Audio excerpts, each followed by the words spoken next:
For a few of us, cycling means taking it to the limit, riding at the edge of control in a wheel-to-wheel ballet of speed and motion, where talent, courage, and awesome thrills are the measure of success. For most of us, though, cycling is less intense, an inexpensive, enjoyable way to get around, to fool around, or just noodle around with family and friends. So why not ride along with us on our guide to safe cycling? And like any enjoyable trip, you'll have some fun along the way, as we take you through 5 entertaining and informative chapters that cover everything from taking off those training wheels to commuting in downtown traffic. So get ready for Gearing Up, a guide to safe cycling. Before we put foot to pedal, here's some cycling trivia for you. Of course, you already knew a bicycle is any two-wheeled vehicle propelled by pedals. Sure you did. But did you also know that some of the first bikes were more than 84 inches high?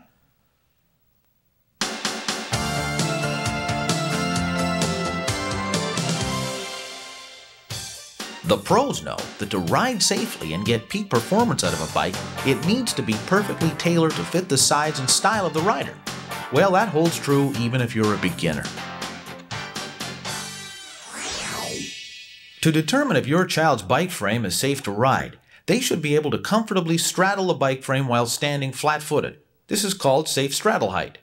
To find the correct adjustment for saddle and handlebars, the method is the same for riders of all ages. As you sit on the saddle, which should be level, and your heels on the pedals, your legs should be almost straight at the bottom of the pedal stroke. The saddle can now be adjusted to the proper height. Your saddle post and handlebar stems must be inserted at least 5 centimeters into the frame to prevent frame damage. Longer seat posts and stems are available if you need them. When checking handlebar height, a normal riding position should rest about 1/3 of your weight on the handlebars and 2/3 on the saddle.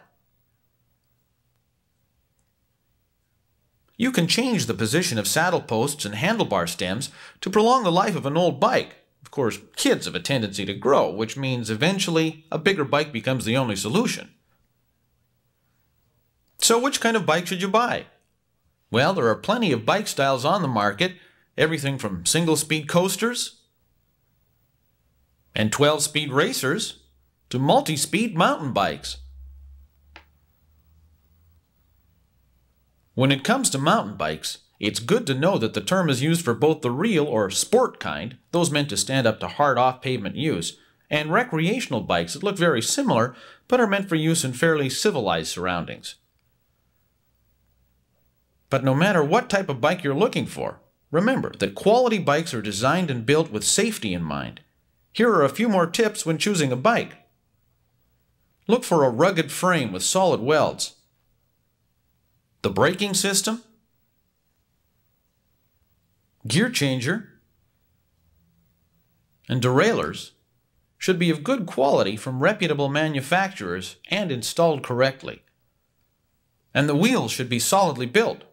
When you spin the wheel, it should be well balanced and true, in other words, not wobbly. Look for easy adjustment and maintenance features as well. Well, that's the end of our first chapter. We hope you've picked up on some helpful hints because it's time for your first quiz. Here's how it works.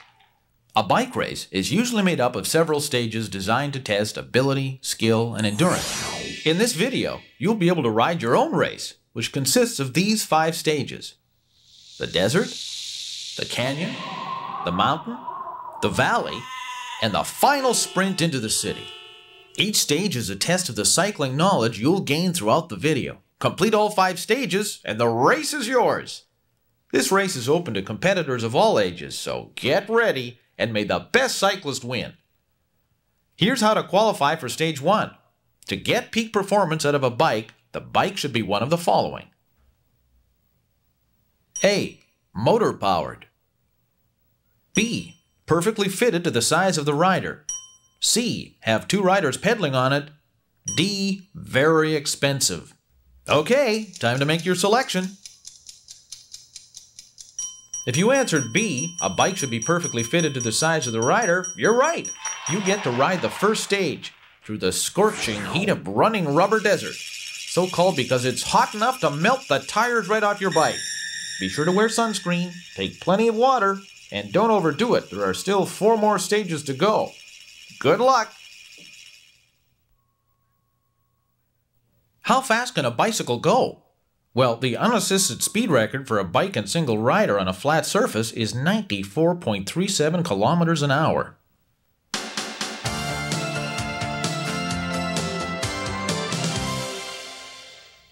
So Junior's ready to take a spin. Everything seems perfect. The handlebars are adjusted, the seat height's okay, but let's consider that head of his for a moment.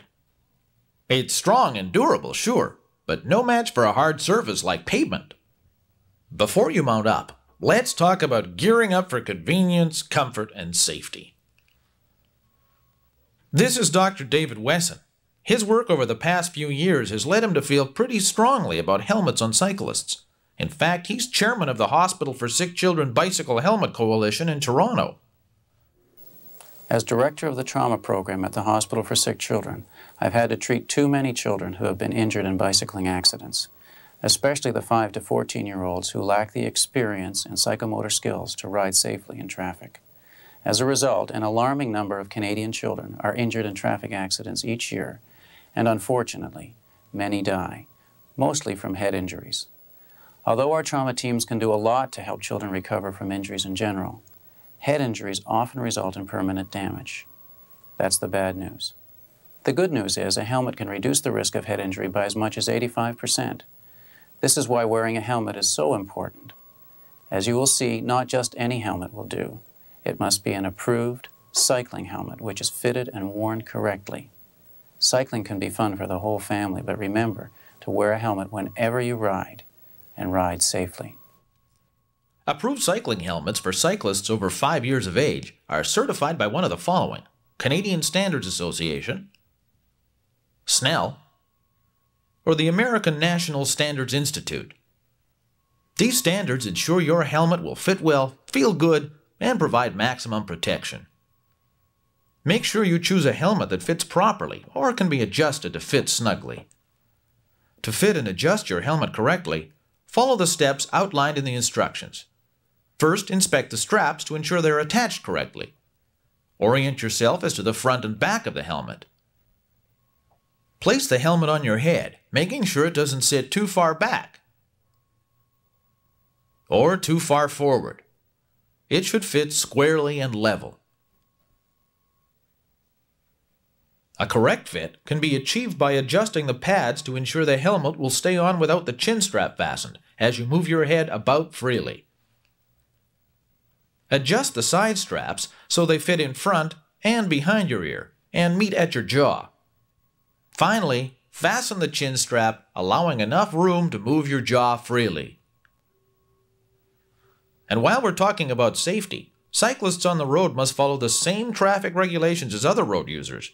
In addition, there are often special provincial laws or municipal bylaws governing cycling and cycling equipment. Be sure to check those out with your local police.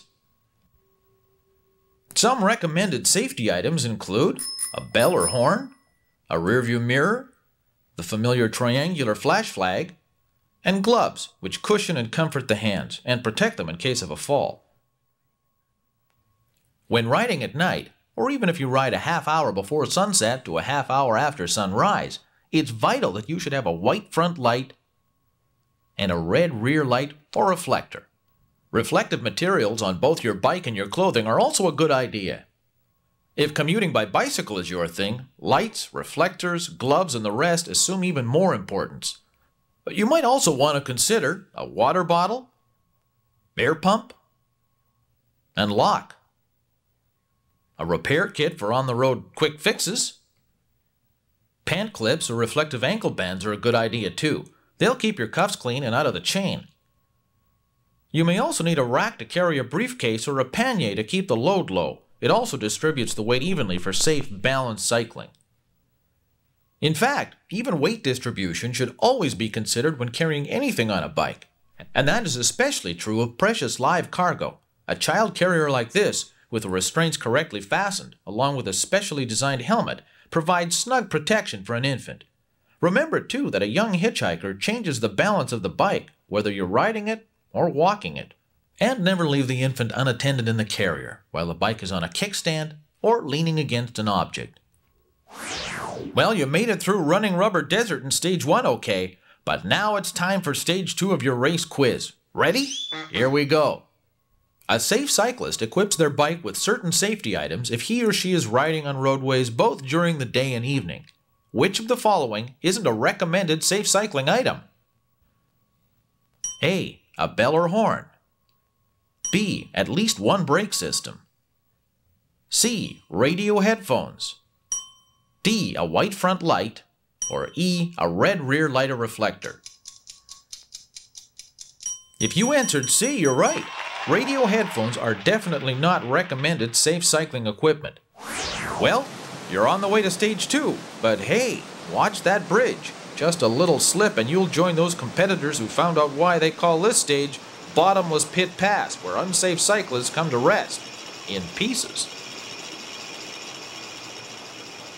You made it! Good work! Did you know that the Tour de Lille, which has been running for the last few years in Montreal, attracts 40,000 participants of all ages, making it the world's largest registered bike ride as recorded by the Guinness Book of World Records?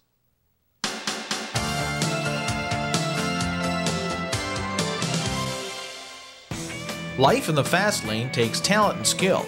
These guys are good, the best of the best, but most of them started just like this. Hey, remember how easy this was? Then comes that fateful day when the training wheels come off. No problem, right?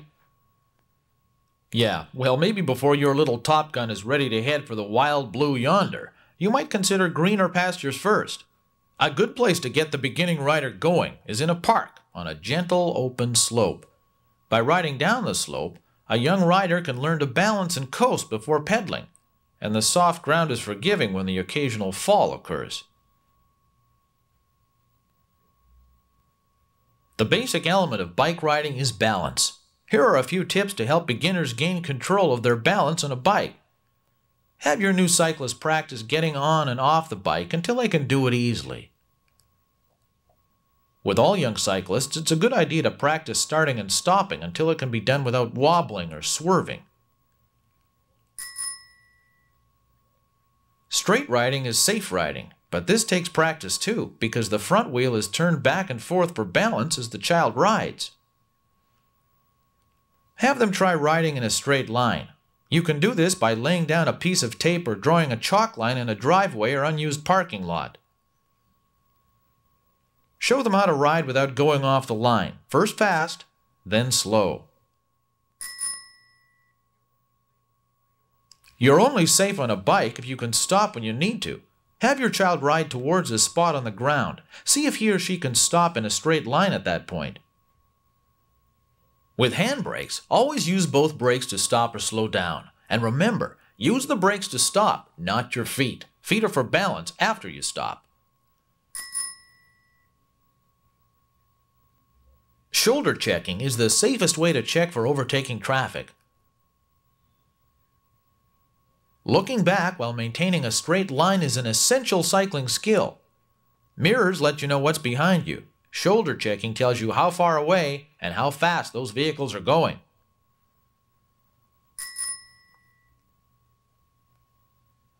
Also practice turn signals and stop signals while maintaining a straight line.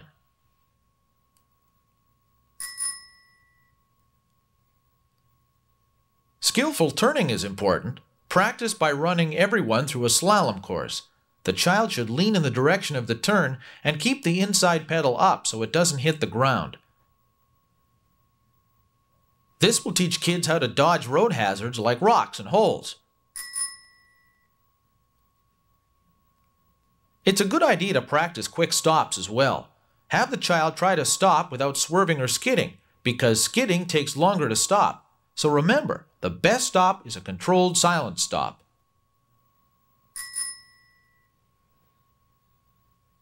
Here's a tip. Your bike gears are there to help propel you quickly and efficiently, so choose a gear that allows your pedals to rotate or spin at 80 to 90 revolutions per minute.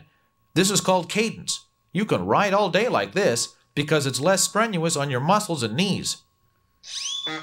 Okay, here are 3 questions that make up the 3rd stage in your race quiz. Answer true or false to the following 3 questions.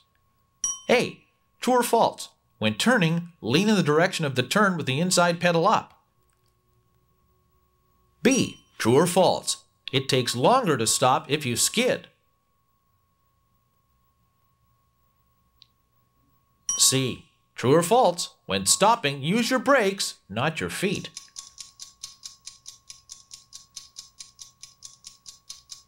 If you knew that the correct response to all 3 questions is true, good for you. You win the opportunity to take part in the grueling 5,000-foot ascent of the Fire in Your Thighs mountain climb. But remember, what goes up must come down.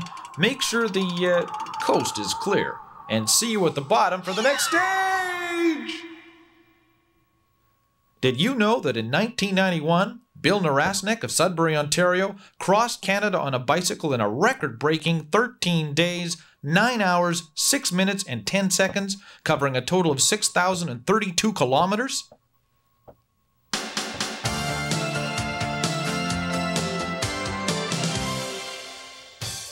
Wouldn't it be great if there were only bicycles on the road? Think of it, no traffic jams. Well, maybe that's not such a good example. But speaking of good examples, there you are, all well instructed in the art of modern bike riding. Mom and Dad looking good, everybody ready to hit the road for a day trip. You've got it all planned, know exactly where you're going. But what about the other folks you'll meet along the way? You know, the traffic you'll be sharing the road with? Are you sure they'll clearly understand what you're doing? Do you know what to do as you share the road with others? Well, let's get on the road, safely, beginning with a few words from a road safety expert. The law states, if I'm riding a bike, I must obey the rules of the road, whether at work or at play. As a police officer on a bicycle, I'm a role model. When you ride a bike, you can become a role model and set a good example for others to follow. As a cyclist, I ride safely, I use the proper equipment, not only for my bike, but for myself. But that's only half the story. To avoid conflicts between cyclists and drivers, obey the rules of the road and you'll enjoy cycling even more. Bicycle safety, it's everybody's responsibility, today as well as tomorrow. The Traffic Act defines the bicycle as a vehicle. Riding on the road means mixing with other traffic. This is only safe when all traffic uses the same rules of the road. That way, your actions are predictable. Drivers can anticipate your moves and plan accordingly, and you can do the same. Remember this, all good cyclists drive defensively and signal all the time. Left arm straight for a left turn, left arm bent upwards for a right turn, left arm bent downwards for a slower stop. Bicycles are special because they are narrower and slower than most other vehicles. As a result, there are 2 rules all cyclists should know. 1. Slower traffic stays right. And 2. Slower traffic must give way to faster traffic when safe and practical. In practice, that means riding on the right. Where there are no parked cars, ride far enough away from the curb to avoid sewer grates and other debris. Where there are parked cars, ride at least 1 meter away from them to avoid opening car doors. Always ride in a straight line. Don't swerve in and out of spaces left between parked cars. You'll be lost from the sight of following drivers. In urban areas where a curb lane is too narrow to share safely with a motorist, it's legal to ride in the center of the lane. When changing lanes, remember that vehicles in the other lane have the right of way. You must wait for an opening. To move left, shoulder check to see what's coming up behind you. Signal for your move left, shoulder check again to find an opening. If possible, make eye contact to ensure you've been seen, then move quickly to the right-hand side of the new lane as soon as it is safe to do so. Large vehicles have large blind spots. Stay out of them. If you can see the driver's eyes in his mirror, he can see you.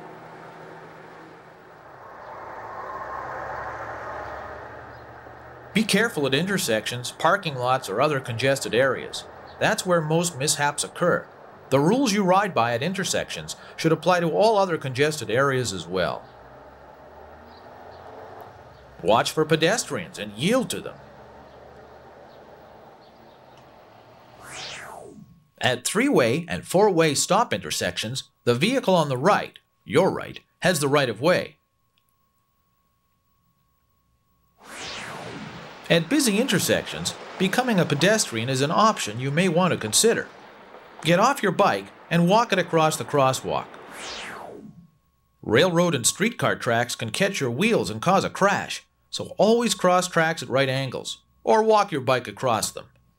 Surface problems like holes or loose gravel, wet weather, and so on can cause you to lose control, so watch for these problems and take care. Now it's time for another quiz. In almost any bike race, turns and lane changes are where the risk of injuries is highest. The same is true on city streets, and that's why shoulder checking is so important. Here are some advantages to shoulder checking when lane changing. See if you can recognize which one doesn't belong. A. Shoulder checking establishes speed and position of overtaking traffic. B. With shoulder checking, you can determine if the lane is clear. C. Shoulder checking helps exercise your neck muscles. D. Shoulder checking helps to make eye contact with other drivers. If you answered C, good for you. A, B, and D all belong as advantages to shoulder checking. And you qualify for Stage 4, the rolling hills of gear-changing valley. As a safe cyclist, always be on the alert for the unexpected, like jaywalking sheep. Nice avoidance technique. Not bad at all.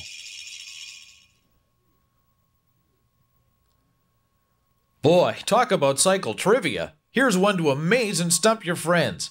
Although the first working bicycle was built in 1839 or so by Kirkpatrick Macmillan of Dumfries, Scotland, the first design was dreamed up by Leonardo da Vinci way back in 1493.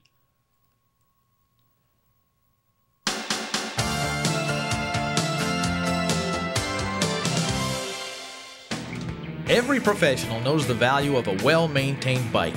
That just doesn't mean for the cycling season, but for the off-season as well.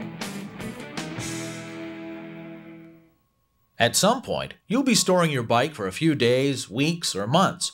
When you do so, always store them inside, away from moisture and temperature extremes.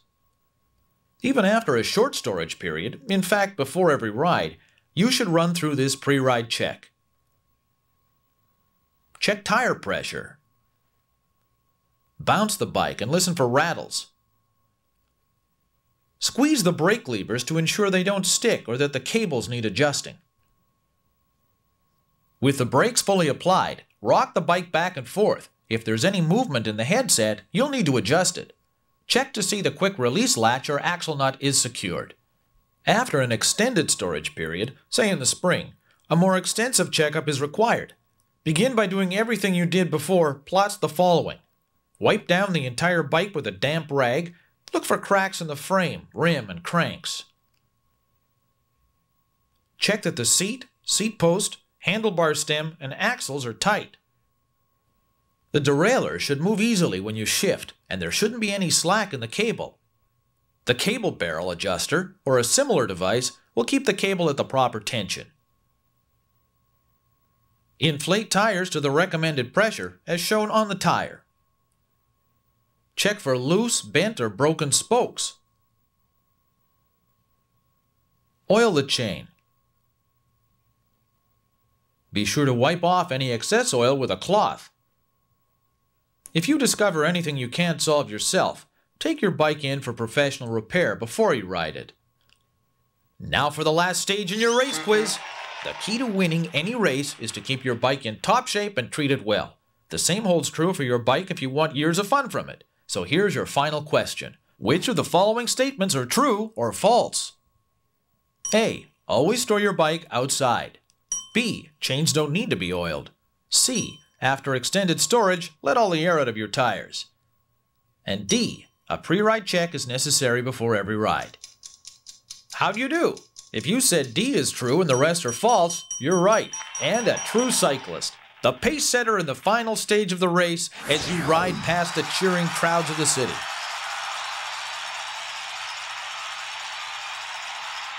Great race! You've covered a lot of ground in a very short time and done it with style, with grace, and in perfect safety. Now imagine all the fun, enjoyment, and exercise you're going to get now that you've met the Safe Cycling Challenge. And why not take the time to review these chapters throughout the cycling season to refresh your memory and to become a better, safer cyclist? As you and the whole family gear up for safe cycling.